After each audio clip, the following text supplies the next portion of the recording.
This is Career Lab Wednesday.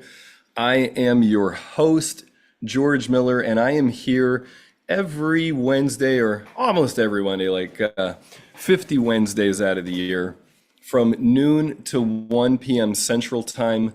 And my job is to help you develop in your career and really to help you develop in your life overall. But I just see career as a wonderful pathway for your development. It's where we spend a lot of time and it's where we make a big impact in the world.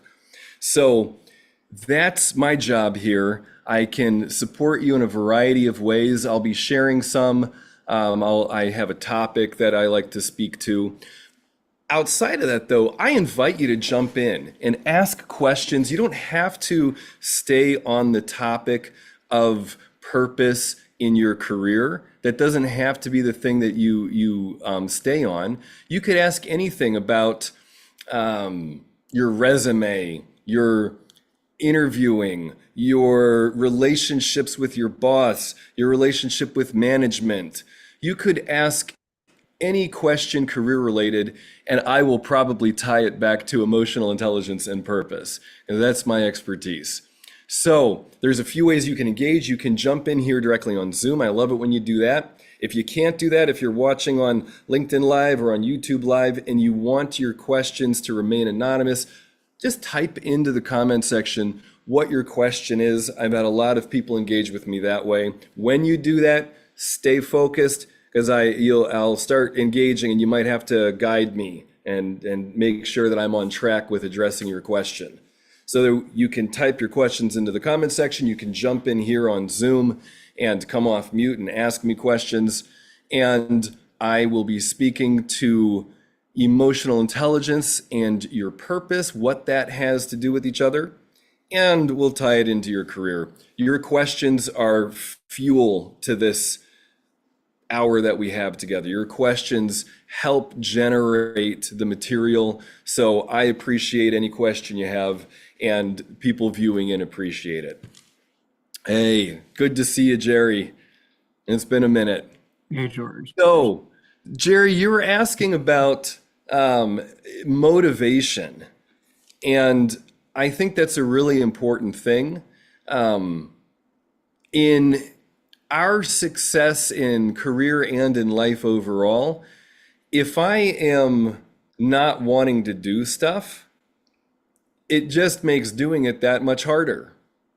So it's like, I know, I think about taxes. Like, I know that this is a thing that I need to do in my business.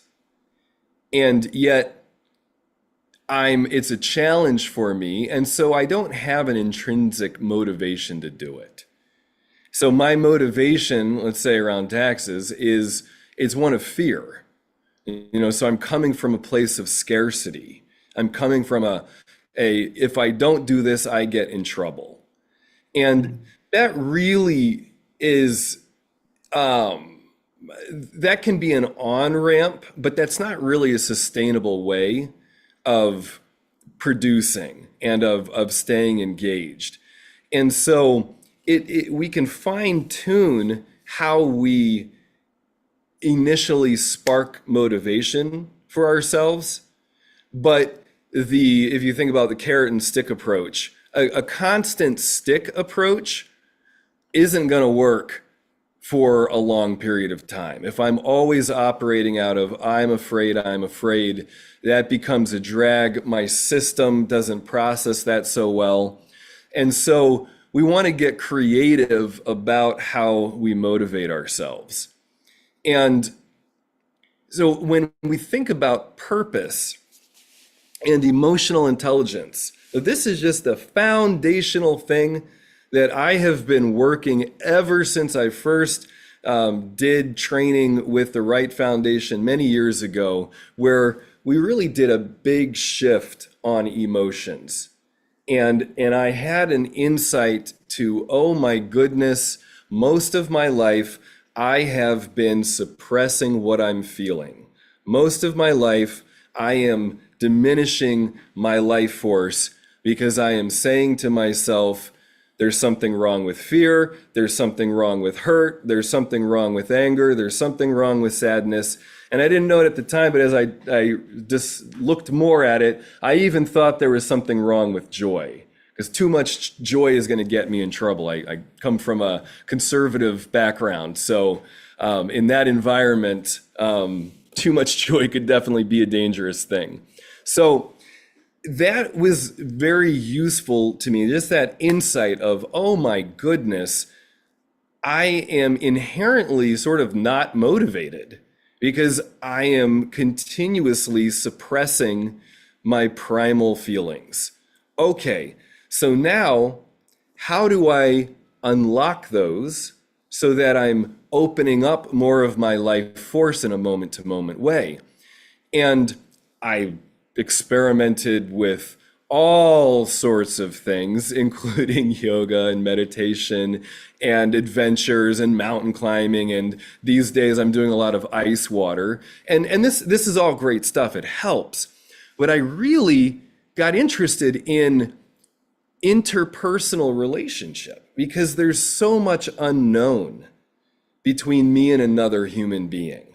And I have so many feelings when I'm talking to another person that it's like, oh my gosh, the data source here of another engaging with another human being. Whoa, that's so much information. And if I can get focused on how I am being with another person, wow. I mean, that's like every person is a universe in and of themselves. And so my goodness, I'd be getting a lot of data about myself and about the world out here, and people help me do that.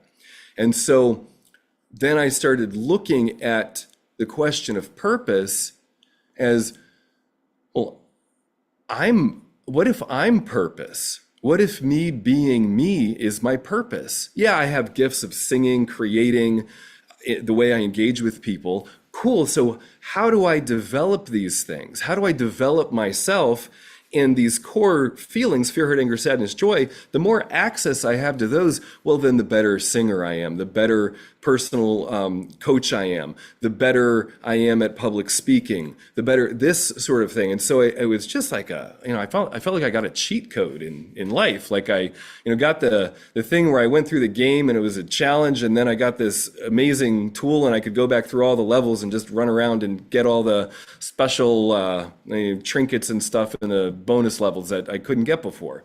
And so this purpose and emotional intelligence, what I am finding each day is that the more emotionally intelligent I am, the more I keep that discipline of fear, hurt, anger, sadness, joy, the more I share with people in whatever way makes sense in that environment. A lot of times in the corporate setting, it doesn't make sense to say, oh, my feelings are hurt. It's not, you got to adjust what you're doing to fit into the area where you're at so that you're heard by people.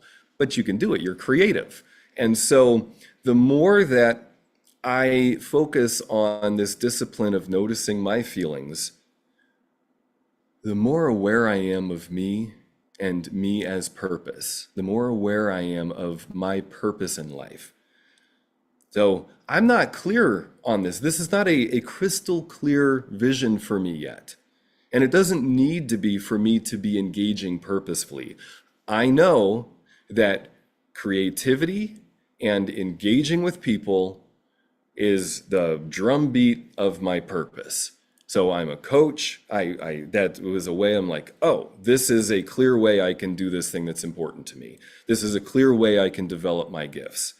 And even now I'm now bringing in my background as a singer into helping people with public speaking.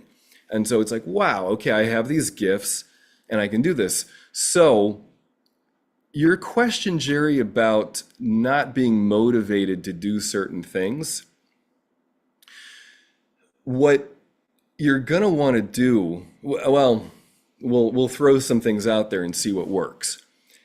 One of the things is to acknowledge what it is that I don't want to do, and to be clear about it and allow myself to not want to do it. Well, can I make a clarification? It's not the motivation. It's just the motivation is mood dependent. So the key, it's just waiting for a mood to do certain activities. Oh, So the motivation is there, but only for certain activities. It's not uh-huh. like it's just the access to certain activities is just not available unless there's a certain mood. So I don't know if Okay, that's so tied to you so motivation. so you don't have it's like you don't have access to the moods you want when you want them. Hmm. Okay, well, how would you gain access to the moods that you want? Uh, Currently, my current system is just encouragement to go through an activity. I have accountability partners set up. So if I feel like I don't have the energy capacity to do a certain activity, or if I just have any apprehensive feelings, just for reassurance, like I have almost like a feedback system. It's not automated yet, so it's hard for me sometimes to communicate my needs because I would not be in the mood to communicate my needs. Like Yep. I would expect someone to reach out, but there's no link. There has to be a Okay. bridge to that. This is fantastic. So I'm But gonna I'm I'm fully gonna dependent. I'm gonna respond to this, and I'm thinking about the larger audience. So I'm thinking about all of you salespeople out there, everybody whose job it is to pick up the phone or set up meetings, and I'm thinking about people who your job is, if you're a manager, to have one-to-ones with people where sometimes that might be a challenge. Okay. So this is fantastic. So how do I get myself into the mood that I want to be in? And so, Jerry, you're talking about, you have accountability partners. And one of the things that you do is you will reach out and say, hey, I'm challenged with this thing here. I need some connection. I need some motivation here. And sometimes that works, but it's a real problem when you don't even want to pick up the phone and make that accountability call. It's like I think about it like you're in the hole and you might not even know you're in the hole. You might not even be aware that this is going on. That's correct, George. It's a Okay. level of awareness, or it could be pride. It's like, no, I can get through this. I can get through this hump. I don't need that extra assistance, because that's putting me away from my goal, which is to be a productive adult. I don't want to be dependent Oh, on any resource. So it's like a limiting belief. And so I get further in the hole where I'm losing resources as we speak, when I'm in that state. And then it gets to a point where I'm just completely isolating myself. yep, And then to come out of isolation, then I have to do a form of recovery, which is just playing catch up. But then yep. it's just that feeling of constantly being burdened and overburdened, and then not finding a way to just release the stress when I need it. Because there's always some level of stress that's just there. And it's gotten to the point where it's like overwhelming my nervous system. That's why when I can, and I'm just not in the full state, and my thoughts aren't very productive, I just jump in and go for a cold shower. This is where cold therapy comes in, and Yep. it's gotten to the point where I even have a blutophobia or whatever, just fear of touching water, just jumping in, just like covering myself, and just my brain has come to different ways of like keeping me from doing the activity. It's very strange. Like unless someone's there. But I don't think it's all that strange. So you one of the things that I think you're going to need to do is to identify people who are going to help you and set up a system where it's not much of a choice for you to get the support you need. Hmm. Because if you put a lot of pressure on yourself, like, okay, I'm going to reach out to so and so anytime I need the help, and you haven't discussed that with them, and you don't even have it like as a consistent meeting, it becomes really easy to revert back to old behavior. Hmm. And so there's a way that you've got to, this is one reason why people do coaching, is just because it's a built-in accountability relationship where it's like, oh, I'm meeting with a coach. The expectation is that I'm learning and growing and that I'm coming in with that intention and that I'm going to get value from this. And it's already on the calendar, and it's actually now going to be work for me to cancel it or reschedule it. So there's ways that you can pick things and put it on your calendar and make it so that it's actually more work for you to not do it than to do it. And you're still going to fight. You're still going to fight with it. I do this with in-person things. COVID happened. Most of the coaching I do is online, and I feel afraid when I go to a house party. I feel afraid when I go to somebody's for dinner. I don't want to do it. I'm scared. I have anxiety about it. And but the fact that I have said to myself, George, it is a purposeful thing for you to do to have in-person connection with people. This is important. It's on the calendar. I understand you don't want to do it. And you're just going to make your feet go out the door and do the thing that you want. And then once I'm there, I love it. And I'm juiced, and it's like, oh my gosh, I so needed that. I needed this connection. Oh my goodness. But if I don't intend with having a system set up for myself ahead of time, like when I am in the light, when I'm like having the insights of like, oh yeah, this is what I got to do. If I don't take that little bit of effort and set up a system of accountability and put things in my calendar and that kind of thing, the chances of it happening are super low.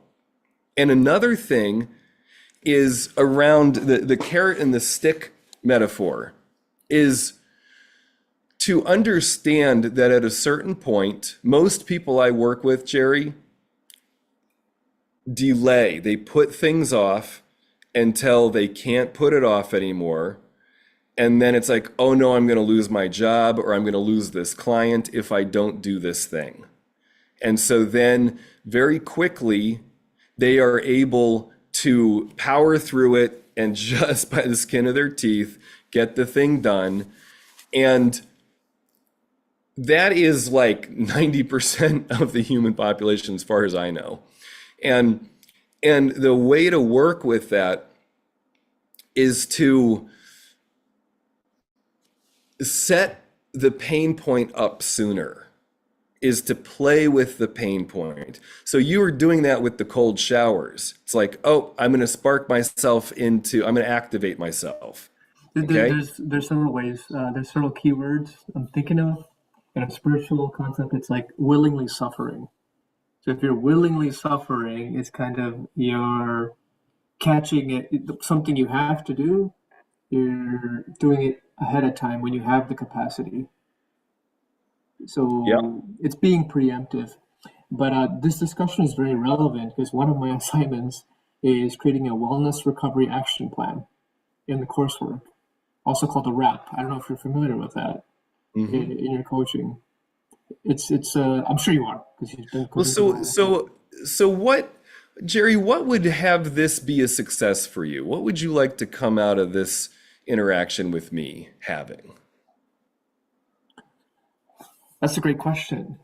Um, I want to come out of this interaction with you feeling that it was a great uh, exchange and conversation, that we both learned a lot. Um, that what I was saying was not a complete waste of time, that it's relevant to all the listeners. This is just thoughts there. Uh-huh. Um, that me taking time for this social engagement is not taking away from me being focused on the assignment. Because you remember the moods change, and right now I'm in the mood to do this and the assignment, and that could change any minute. And But what's the assignment? it's to create a wellness recovery action plan, Uh-huh. and so that's Well, let's why not go ahead and create it well, right now? we're talking about it, yeah. I have the assignment open. They're talking about just like what makes you happy, um, what who can you trust when you're in a crisis situation. Okay. So What what makes you happy? That's a good question. Really good questions. What makes me happy now, because I've been in more of a people pleasing mentality, is when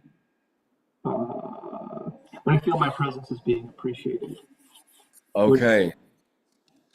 so So and then appreciate quality being time is one of my love languages, a key love language. got it, and you knowing that you're being appreciated. How good are you at being appreciated? What kind of question is that? I'm trying to process it. I appreciate things. Being appreciated is kind of like seeking validation. I don't want to say I seek validation. I'd like to have constructive feedback, not Okay, necessarily so be Jerry, right validated. there, you're in a bind.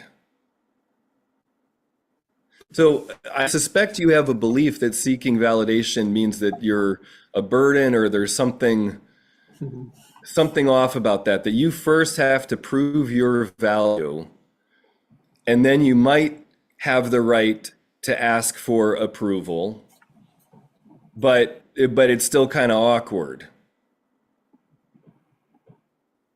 Okay. So this is a real bind because the thing that you want the most, validation, affirmation, it's like you don't really know how to get it and take it in.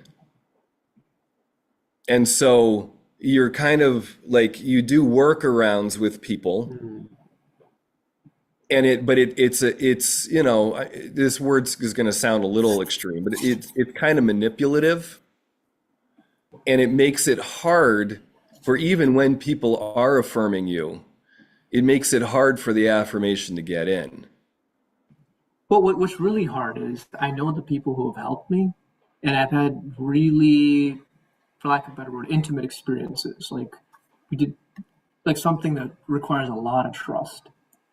But in even my periods of isolation, I still don't trust myself or them enough to reach out for the help, to be Totally, seen.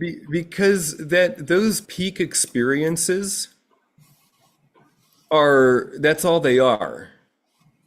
Is it's sort of like when somebody goes on a retreat, say an ayahuasca retreat or something, and they understand everything, the whole meaning of like everything comes Yeah. together.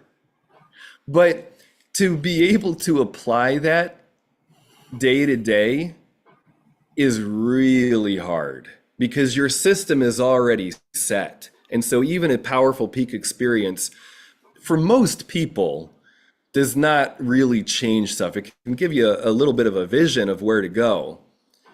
But so this moment to moment you taking in appreciation, you're going to need to have something very doable that you can do several times a day that's training you to be more open to affirmation. Hmm. And I'll share a vulnerable story about this because I relate to you in this. I'm a lover. Like I like being affirmed, and I realized one time that when dogs would come up to me and they're just like, oh, like just like they're just totally id and ego and just love me, and I would have this response of, ooh, I kind of didn't like it. And I was like, well, what's up with that? And I realized that, oh, the dog is me. That's actually who I am, is I just want to be loved and held and adored for me. I just want to be unconditionally loved. But that is so scary and so painful that when dogs or people do that, I'm uncomfortable with it. Again, I said too much joy. Like I'm afraid of feeling joy. I'm afraid that if I feel that much joy, it's going to be used against me. Because quite honestly, when growing up, it was used against me. And, my parents and my family are lovely human beings. They're like, I put them in the top percent of like decent people on the planet, but they're imperfect. And so there were things that, were communicated to me that like, oh, but don't ask for that much attention. You don't want to be that much of a burden. That's kind of embarrassing. That all that stuff was communicated to me. So then once I realized that and I was like, okay, I'm going to work on taking in affirmation. I'm going to work on being more like a dog. I'm going to work on being more like those golden retrievers that are just happy to see me. And as I did that, then I noticed that people started giving me more affirmation. And I noticed that when I would call people and say, oh, I'm having a hard time right now, that I would be able to hear people saying, oh, I'm so glad you called. Yeah, just talk to me. What's going on? And I would spend less time in my head telling stories and making excuses for why I was calling them and just being upfront and honest and saying, basically, I need a hug right now. And the more that I do that, the more I find that people want to give me a hug. Like over the phone too. I don't mean just in person. And so I think the assignment that you might experiment with is compliments. Okay? And there's a reason for this, which is if you just focus on this, is you giving compliments and asking for compliments, saying, can I get a compliment? I You're already, now moment to moment training a new awareness and a new behavior. so I have like, and that's something I do when I'm even not in the mood. Just I just don't feel the praise or anything. But words of affirmation, it used to be lower on my love language list, but now it's a little bit higher. But even So, with the so Jerry, affirmation, so notice right now, you started explaining, and what are you feeling right now? Fear, hurt, anger, sadness, joy. so I have to choose between fear, hurt, anger, Sadness and joy. sadness, and joy. Right now, well, I'm not feeling any of those. I'm feeling more hope Well, and hope so for so here, this is maybe a fear. basic Maybe it's more skill. fear. Fear Okay, they don't good, understand. good, good, They don't understand me. That I'm miscommunicating. There we go. good, good, good, good. Because fear, all your feelings are here and now. Purpose is in the here and now. So fear, I'm feeling afraid that George doesn't understand me.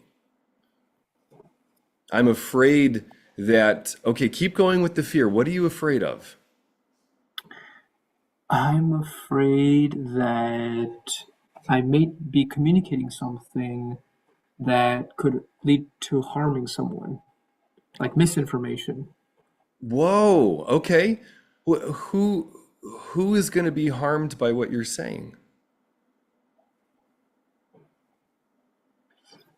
Well, this is live, so maybe some of the listeners, if I say something, it could lead to some level of harm. I mean, as a CRSS, one of my main thing is do no harm. Uh-huh. So that's the motto. But I guess okay. So going back to what makes So me Jerry, happy. Jerry, one thing on that. Let's stay with the fear. Okay. Because I have an idea There's a fear I'm not specific enough. There we go. It's not. It's too broad. What I'm saying is too generalized, and it's not. that It's, that may be an accurate fear. That there may be validity to that. In terms of the harm thing, what if the upsetting truth of being a human is that I am going to harm things? mm, hmm That that part of the deal of me being a person is that I'm kind of like a god. I create and I destroy. And if I'm pretending that I don't harm things and that I don't destroy stuff, I'm actually even more destructive. And mm, so perhaps one of the first things I can do is just start taking stock of the ways that I am destructive and harmful. And one of the big ones may be that I'm withholding a lot, that I'm not developing my gifts. That if I chose to come to Earth to do what I could do here, that perhaps one of the most detrimental things is that I'm not developing my gifts. And so I might give myself a little grace and say, you know what, along this journey, there are going to be times where I do cause harm. The thing that I can do is I can take responsibility for that and I can clean it up. And there might even be ways that I harm people that I can't. And I might just have to allow that that's something I will regret forever. I have this, there are relationships I have had with friends and family where I have done things that I regret. mm. I wish I hadn't done what I did. And it's even more upsetting because when I've brought it up with them and I said, "Hey, I'm sorry about that." In some cases, they don't even remember. God, I'm sorry to hear that, George. And then it's and that's upsetting to me. Hmm And the most I can do is say, "You know what? If it ever comes back to you and if you ever want, if you ever want to punch me in the face, if you ever need to do whatever it is, like I'm here." And here's the other thing too, Jerry, with these people in my life, they might not know it, but I'm very indebted to them. I feel the same. Like And everyone so who's helped me. So it's like I'm in it, constant debt. yes, yes, and it's okay, like because now going forward, because I harmed them, and now anytime they need something, anytime something comes up, immediately I know it's my duty to do my best to help them. And I gladly give them more of my attention than other people because I'm in debt to them, whether or not they're aware of it. So what the point of this is that when I look at it overall, I would still say, you know what, even though I wish to God I didn't make that mistake and I didn't harm them, when I look at it in the big picture of things, the reality is that I'm going to take risks and I'm going to make mistakes. If I'm going to be who I can be, I'm going to do that. And when I really look at it honestly, the ways that I hurt them, they were hurt already. And there is all kinds of ways that that hurt was already there. And I'm embarrassed that I took part in it, but it wasn't just me. I'm not 100% responsible for it. And so I can give myself a little more grace to try things out and take risks and say, you know what, if there's a breach in the relationship, I can take responsibility to repair that breach. And that really frees me up to take more risks and to be more of who I could be. What are you hearing about this for yourself? That feels true. That is, but I do have a counter thought which is if karma tends to balance itself out, then that concept of being in debt is just a personal choice. Like whatever you did in the past, it's because you only had that level of awareness then, and if you're kind of holding yourself to what you did before, you're kind of tying yourself down from even reaching your true potential from a thought. Especially, I'm thinking if your friends don't remember it, maybe you're creating that story to be so significant, and maybe it wasn't, and maybe it's time to let that go. Ah, And but Jerry, what's important is me. yes, And if that is important to me, I think about the story Alfred Adler told that he worked through his fear of death as a child by walking through a graveyard in his town. And wow. then later, when he was telling this story somewhere, somebody said, "Wait, I grew up in that town. There's no graveyard there." And he says, well, it was important to me at age 6 that I walk through a graveyard and process my fear of death. So I made that story up and it was very useful to me. So if I have this sense, if there's a sense of regret, if I have fear and hurt and sadness about it, well, then that's for me to work through. And it's meaningful to me. And I'm not harming anybody by doing that. And then I may check it out with my friend and I may say, hey, I did this recently actually when I was visiting some friends from college. And I said, hey, I felt bad about some stuff. And was I a real pain in the ass to live with? And, because I just had always had that sense. And they were like, no, you were great. Like you just loved life and you were inspiring and it was a lot of fun. And I was like, oh, cool. And so I took in that acknowledgement and I took the risk. It was a vulnerable thing for me to ask. Mm. And I got the feedback. So you might do that if you're, just check it out with somebody. That you bring up a great point. I have done that, and most of the feedback I receive is positive. But then I hold on to that story of, but I did this whole thing, so I'm still in debt. And it's just like because of that connection, like if someone brings me to something, a simple act of uh, service, someone brings me to an organization that I'm still connected to now, that brings me so much value, I associate that organization and that connection to that person now. So I feel indebted. Whereas that person could just been easily just sharing information that they did in Yeah, a mass amount. fine. And so what's wrong with you being grateful? I guess could there be like a limited capacity of gratitude as energy? Like it could be a finite resource, and I maybe don't gratitude should be directed where it would be appreciated the most. Because Oh, sometimes I so don't feel that's there's a appreciated. lack of gratitude in the world. There is, I would say. I think more people could be grateful. Well, but does that mean that there's a true lack?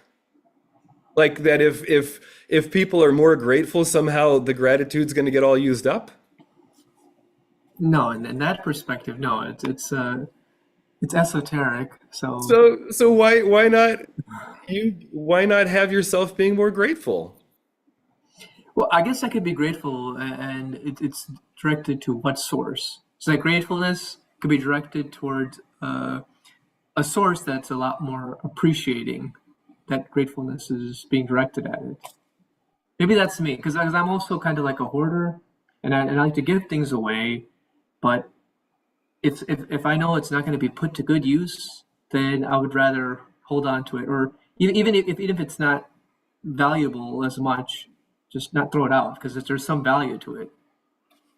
Yeah, but there's you okay, Jerry, you got to notice the scarcity going on for you more and more. It's scarcity driven.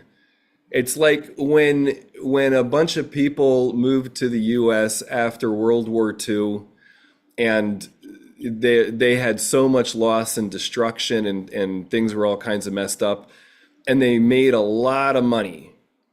People could make a lot of money, but they're making it from a sense of scarcity.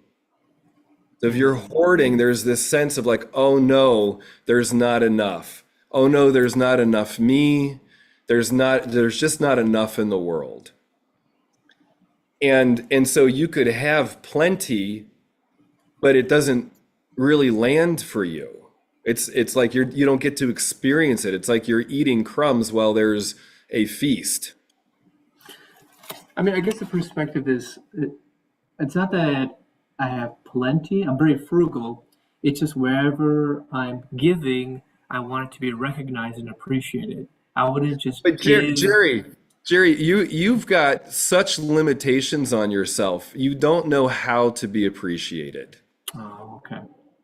So right now, so if I say, Jerry, way to go taking a risk, jumping onto this live stream. You clearly have a hunger to develop, and it's a risky thing to do to jump on here and share some stuff that's important to you. True. Some people would consider it like career suicide too, to be vulnerable. Imagine like a potential Okay, employer. so what's happening right now as I give you that compliment? What's happening in your body? There's an agitation in my stomach. Good. Okay. Agitation in your stomach. That fear, hurt, anger, sadness, joy. Hurt. Okay, good. Good. Tell me about the hurt. What hurts about being complimented? Like I can't be honest. It's not what hurts me about. I mean, I felt the compliment, but the fact that I'd have to mask certain aspects of myself to be more professionally applicable. Wait, so right there, you're saying that you need to mask things before taking in a compliment? Well, no, not taking it a compliment. I was thinking of it more like revealing certain things, especially in the public media, where potential employers could have access to it. They are they could use this to come to a conclusion on my personality or my uh, Uh-huh. assess my abilities from that, and then decide, okay, this person doesn't Totally. deserve an interview, even if his resume is good or whatever. So Totally. That there's Jerry, that could happen. That could happen. So you're feeling the fear of potential danger, and so you're getting a compliment, and mixed in with some of the joy that you might feel in your belly is also a little bit of discomfort of, true.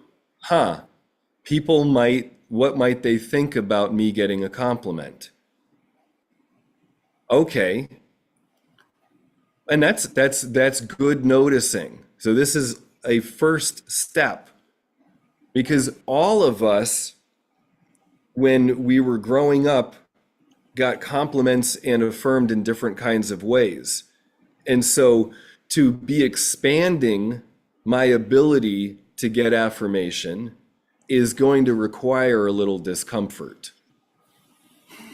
Because at first it's going to land and I'm going to be like, oh, I don't know how that feels in me. And like, I see you like, you're like adjusting and like being with the compliment.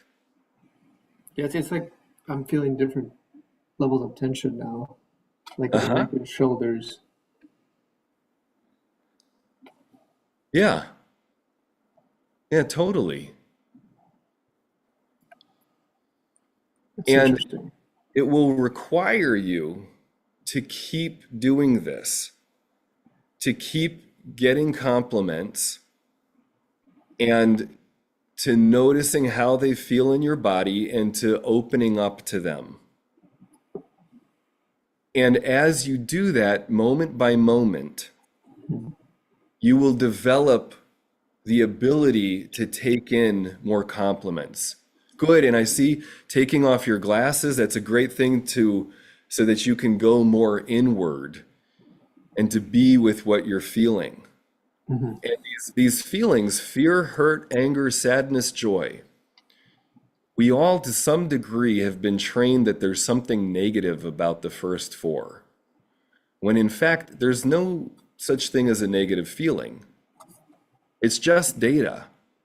And so that you have the joy of getting a compliment and the fear of what people might be thinking, and maybe even a little hurt at, oh man, this feels good, but at the same time, it also reminds me of all the times that I didn't really take in a compliment. Oh, it also brings up the times where somebody insulted me and put me down, and I was just hungry to be complimented. I just wanted affirmation and I didn't get it. So all that's stored in our body. And so anytime I get a compliment and it's something new and I'm allowing it in a little more, it's like the whole universe inside of me explodes and I can feel all these different things. And I might feel sadness about the times that somebody complimented me. I remember getting a compliment and it was in front of people. And so I did something I'm really embarrassed about. I kind of pushed the compliment aside because I was like, oh, I'm so cool. I don't really need that compliment. And I think that probably hurt the person who complimented me. So now if you were to give me a compliment right now, Jerry, I'm that memory might run through my body and I might feel a little bit of sadness at getting a compliment. But I can say to myself, "Oh, good. I'm glad I feel sad about that memory because that is something to feel sad about. That was a missed opportunity." And that's fine. I'm grateful I can feel sad about it, and I can even take in Jerry's compliment a little more now. Hmm. So we're fine tuning, and the reason for fear, hurt, anger, sadness, joy is that these are the core emotions. And so all the other feelings, there's a ton of feelings. They boil down to these core things. So if you're in a corporate meeting or something, Jerry, you might not say, "Oh, I feel hurt about this," because it might not land, it might not fit there. But Hmm. inside, you have this practice of doing this, and it will help you bottom line for yourself and to get more into your body. You're a bright guy, and so it's really easy for you to go into your head and like think things through and look at things from all the different angles. You have to for your job. So like it's a gift for you. It's also a bit of a curse. It's a danger because you can go from present in your body, fear, hurt, anger, sadness, joy, you can very quickly go up and start analyzing. And the function of that analysis is often to avoid what you're feeling. That's very interesting you bring that up, George, because I'm wondering if my thought process of jumping into the cold shower when I'm feeling overstimulated or overwhelmed is I don't want to be with that feeling. So let me shock myself out of it so I don't have to Oh, feel it. no, But Jerry. No. Yeah, no, no, no. You go into the cold shower to feel it more deeply, to affirm the feeling. Oh, I'm so glad you brought because cold is so important to me. I mean, mhm. this has been an incredibly meaningful thing to me for the past 3 years. Yes, it's not about getting away from, it's going into. Do you live in Chicago? Yes, Okay, what are you doing Saturday? they're calling me out. Saturday, I don't know. I guess I'm gonna jump in the cold with you, maybe. Yeah, you're coming up to Rogers Park and you're gonna go into the lake with me. That sounds exciting. Okay. And that's part of this is, and I because I would watch other people do the cold water stuff, and it's fine. I'm not knocking whatever anybody does, but what I really like to do is to be with the cold. Because in the cold, I avoided the cold for years. I early when I moved to Chicago, I used to drink. It was like, oh, it's winter time. Well, now I'm gonna take a shot before I go outside. So I just avoided the cold because I didn't like it. And and then learning that I'm fine in the cold actually. And my body can sustain itself in the cold. And and that the feelings come up in the cold. and that whatever I'm feeling, it's like the cold mirrors whatever is happening to me back to me very quickly. If I'm feeling like, I think about this when a friend of mine died and I went into the water, I mean, I just bawled and bawled and bawled. Many days when I would go into the ice water. It just, my heart would break again every time because the cold water reflects that back to me. And then sometimes it's fear. I mean, when I got challenges in my business or in certain client relationships and stuff, and I feel afraid, and I go into the ice water and I just let myself feel that fear. And it is scary. And then I'm like, you know what? Engaging with people is actually scarier than being in this water. Because I know what I'm getting with the water. It's cold. And with people, I don't always know what I'm getting. And people are devious and have all kinds of complex things going on. And people are unpredictable sometimes. Sometimes we're very predictable, but sometimes we're unpredictable. And and I can be amazed by what comes up with people. And so I'm really training myself in the ice water to be more and more present with my feelings and even joy. And when the joy comes in the ice water, it's great. I just, woo! Let's just be with that joy. Yeah, I've seen the videos. It's amazing how you're expressing yourself. But full disclosure, George, it's been a long time since I've had actual flowing waterworks. Like if you can get me to ball, that'd be an amazing release. Like I've been trying to do so many things, and all I could squeeze out are like tiny droplets, even sad movies and stuff too. I remember when I was a kid, I used to be able to cry so freely, and it was like a relieving expression of emotion I don't have access to as an adult. It just feels strange to say that. Okay. Yeah, yeah, yeah. Well, I that's an incredibly important thing. And it may take some time for you to access, but you sound like you have the intention to do it. Mhm. So that's the most important thing. So um, I have a whole lot of ideas. We're at the hour. I got a session coming in, so I got to go. But that is a thing to work on. And so let's stay in touch. Do you have make sure that we have your email and yeah, we're online. We're connected online. Mhm. So Saturday morning, 7 a.m. 7 a.m. Yep. And again, I'm doing it I sometimes on Sunday. I do it a little later, but there's a videographer that's coming out on Sunday to see how the sunrise looks. So this week it's going to be 7 a.m. again. But yeah, I mean, it's your life, man. No, that's very cool. It's really interesting, George. It's like after seeing you as the Iceman in Chicago, I've wanted to do the cold plunge with you, and so it's awesome that it's happening like You're this. coming in, man. Yeah, this is exciting.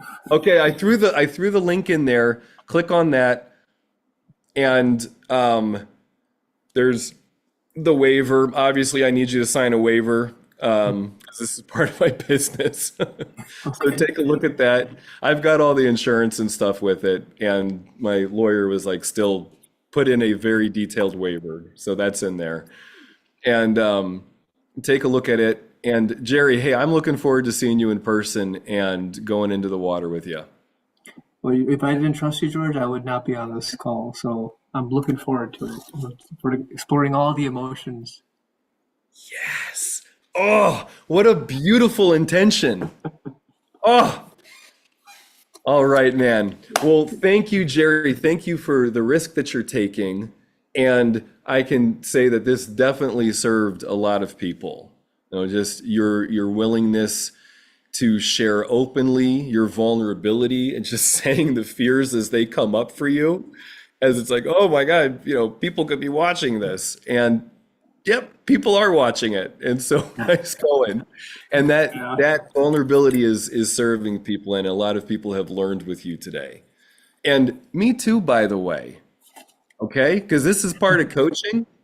is that I'm on the journey with you. And there's risks that came up for me that I'm looking at around, okay, there are some things for me to do. And I thought about sharing it, but I don't have time right now. Anyway, all right, Jerry, blessings. I'll see you soon. Thank you so much, George. You bet.